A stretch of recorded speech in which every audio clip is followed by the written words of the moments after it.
Pocahontas's story. Once there lived an adventurous young princess named Pocahontas. She loved running free throughout the land she called home. Pocahontas and her friend Nakoma spent many hours exploring together. Floating down the river in their canoe, they were in awe of the untouched beauty around them. Pocahontas would even leap from the peak of a tall waterfall. The princess was a free spirit, always on the lookout for adventure. Whenever she found herself troubled, Pocahontas would consult a mystical tree named Grandmother Willow.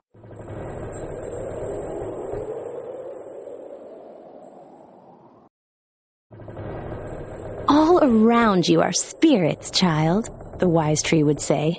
They live in the earth, the water, the sky. If you listen, they will guide you.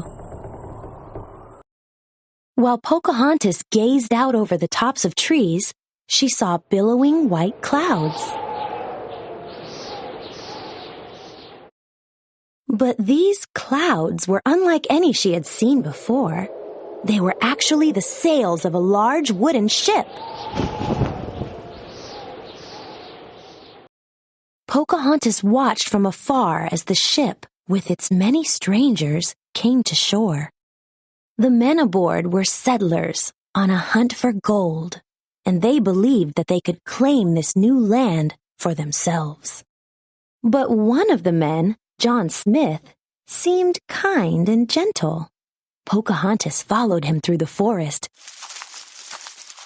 until he suddenly spotted her. Though she knew she should be cautious of strangers, Pocahontas stepped forward.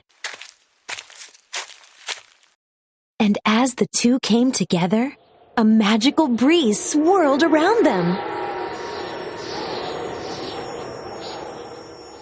They could suddenly understand each other's language. Even though they were very different, Pocahontas and John became friends.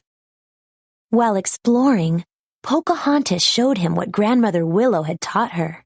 Things in nature are connected. They are all one.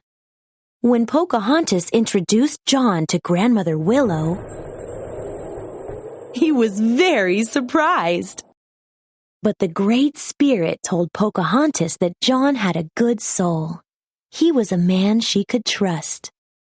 However, tensions were building between Pocahontas's tribe and the settlers from John's ship. Neither group trusted the other. Pocahontas tried to encourage her father to talk to the strangers, but the chief wouldn't listen. One night, John met Pocahontas in Grandmother Willow's glade. He wanted to protect Pocahontas and her people. The two kissed. They had fallen in love.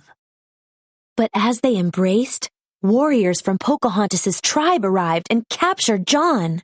Pocahontas visited him later in secret. "No matter what happens," John Smith said, "I'll always be with you, forever." The next day, as the tribe prepared for war with the settlers, Pocahontas bravely stepped forward to tell her father that she loved John Smith. Hurting John would only mean more war. The chief listened to his daughter and freed John instead. But John was injured. He had to return home. Pocahontas wanted to go with him, but she knew that her tribe needed her. "I'll always be with you, forever," Pocahontas said as she kissed him goodbye. The end.